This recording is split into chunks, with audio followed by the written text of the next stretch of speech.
Hi, spots and sheep pops, ladies and gentlemen. This is Silicon Steve Alley, and I'm joined by Bloody Dottie, the reigning Purple Nurple champion. Gentlemen, it is WrestleMania season is upon us. But before we get on that, it is CM Punk acting like a petulant child season as well, calling out things that he doesn't like in AEW, and certainly calling, and CM Punk also calling out your favorite and mine, wrestling journalist Dave Meltzer.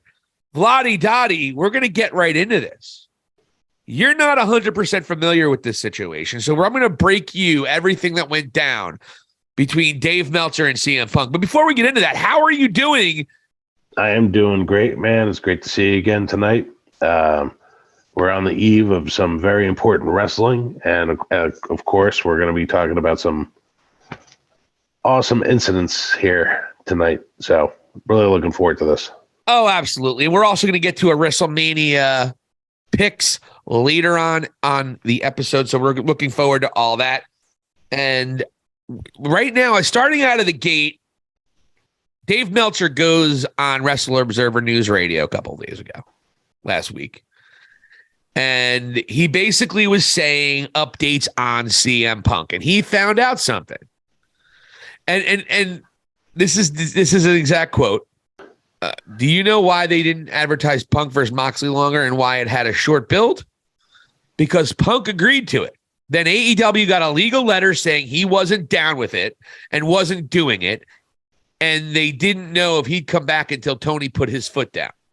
There are a lot of nice things I could say about him, and you can absolutely argue his position on Moxley was correct, but you can't argue he willingly did what he was asked in that scenario. So Meltzer's trying to say this idea that Punk just does what's best for business and always does what he's told and toes the company line. Well, this is just a portion by Meltzer getting some kind of inside information. Apparently, CM Punk thought it was Chris Jericho. So Meltzer and Alvarez go on this, and they talk about how Punk isn't a guy who does business. Well, CM Punk, who already, as we know, has a lot of issues with professional wrestling journalism. CM Punk hears this. He probably was told this. And you know how the wrestling internet community can be, the internet wrestling community. Well, Punk, not necessarily going to take the high road here, Vladi. Punk responds with, and here's a look at it. On Instagram, now deleted. Sigh. I wasn't cleared to come back to wrestle yet. Then, plan was to wrestle at the PPV. I sat and listened to Moxley's Rocky 3 idea. I explained how I'd never seen a Rocky movie, and I thought the idea sucked, but if the boss wanted to do it, whatever. He said he wouldn't lose to me. I'd never experienced someone refusing to lose to me. I just laughed. I asked Tony if this was what he wanted. He said yes, he's the boss. So I said, okay, but I need to be cleared first. They kept saying it could just be a squash, so I didn't need to be cleared. I scoffed at that. My health is more important. Dave Meltzer is a liar. Jericho is a liar and a stooge. There were plans, but plans always change. But I'll never put a company above my health ever again. So, Vladi Dottie, your reaction, you're usually on the side of CM Punk. You've been an advocate, so to speak, for CM Punk since all this happened. Your reaction to CM Punk's now deleted Instagram story? Well, we know it's from the heart. So I give him that. Is it a little bit righteous and, braggadocious and everything else that CM Punk can be? Absolutely. But he gave us a little bit of an inside look, an inside peek behind the curtain here as to what he feels happened. So, once again, stirring the pot. I think it just justifies more that he's coming back sooner than we think. The thing is just, why don't you just shut the fuck up and be an adult? I mean, he's a 43-year-old, 44-year-old man at this point in time. But he has something to say. He did not have to go into specifics. Here's the big problem here, is he doesn't have a podcaster he can go to that is like a Dave Meltzer, that he can go and get all his opinions out. And he takes it right to social, but don't do it on social media. What are you, a 15-year-old girl? I mean, this is the problem here with CM Punk. And I had said this on the Moment in the Valley that we're going to get up. I applaud him for being a man who always fights for what he believes in. But there's a time and a place. And at what point do you sit there and say, maybe this isn't the best idea for me to do this? Maybe I shouldn't, after all the shit I've already started and put the company in some of the worst position it has ever been in its 4 years of existence. Maybe skip out a couple plays, bud, when it comes to the drama and the politics. But something in him, he just can't do it.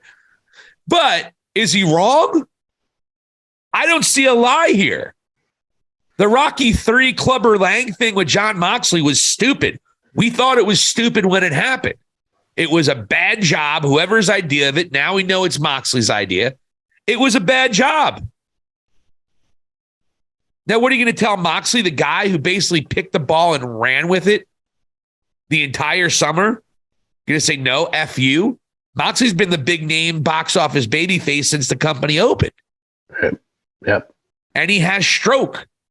But this wasn't a great idea, but Tony Khan thought it was. They went with it, and it was bad. The Ace Steel thing. I never even heard of Ace Steel, and all of a sudden he's a big player in the storyline. It didn't make a lot of sense, and I'm with Punk there. I agree with him. But now here's the problem. He mentions another guy who's been a big part of it. He specifically calls Chris Jericho a liar and a stooge. And Vadi Dottie, you know what a stooge is? It's essentially being called a rat in the mob world. You're the guy that's ratting all the secrets and stirring all the pot to the scumbag wrestling journalists like Dave Meltzer. And again, I like, as far as wrestling journalists go, Meltzer's okay, but he doesn't. Scumbag, though.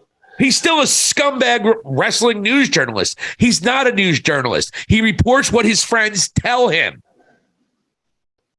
And only what his agenda is. He's got an agenda, just like all the rest of them. Meltzer's not above it. And I like Dave. I do. I really do like Meltzer. But the problem is with him is that he gets reports and he reports it as fact when he's only getting one specific view. It's the same thing if whatever side of the aisle you sit on, what news show you would listen to, whether it be CNN, MSNBC, or Fox. Now it just matters what they're saying. It doesn't matter how true it is anymore. It matters what your belief is. If you're a big Young Bucks guy and hate CM Punk, Meltzer's your guy because he's telling you exactly what you want to hear. And CM Punk is tired of the bullshit. He comes from a place where he didn't have to explain all the inner workings of the entire world and the company. And everything he did with the pipe bomb, great. And that same spirit is here in AEW, and he wants things to work. I really believe he wants to be in AEW, and he wants it to work. But he's just got to shut the fuck up, even if he's righteous. And the sanctimonious BS that he does, he's just got to shut the fuck up. Just shut up, CM Punk. Yeah, it's not like, especially if he's like scratching the surface of coming back. It's not a good way to stick your foot through the door. And you know, he's got to share, and he's going to see Chris Jericho. That's going to be an intriguing interaction. Well, Jericho famously, he was quoted as calling CM Punk a cancer to his face after the Brawl Out. Which, ironically, during the Brawl Out, Chris Jericho was the one in the media scrum trying to right the ship. And then I think he told Tony, like, hey, I think some shit's happening in the back. You better get back there, Tony. And another problem with Chris Jericho is that he's not very popular right now in terms of the content he's putting out there. Action Andretti experiment is almost a disaster. They'll probably turn him heel once Daniel Garcia turns babyface. And he tried to do a 1, 2, 3 kid. Action Andretti's not ready for television, folks. He's just not. Jericho liked him for whatever reason. Let me put him over. Let me put this guy over. Let me put this guy over. You know, Jericho doesn't have the same stroke as he did a couple of years back when he put over MJF and when he put over Orange Cassidy. So a lot of people are looking at Punk calling Jericho out saying, well, maybe Jericho's a little out of line here too. But the fact is, you just wish these professional wrestlers in AEW would just stop telling Meltzer things. Just shut the fuck up and stop talking to Meltzer. How about all of you so-called leaders in AEW just shut the fuck up and try to entertain us and put good storylines on and get the company back to where the politics aren't such a big deal. Just try to be adults now, guys. I know it's the wrestling business, but we have to really try a lot harder than what's going on right now. Thank you so much for listening and watching High Spots and Cheap Pops. Hit the subscribe button and please comment, share. Let's build this community, and thank you for getting us over 100 subscribers.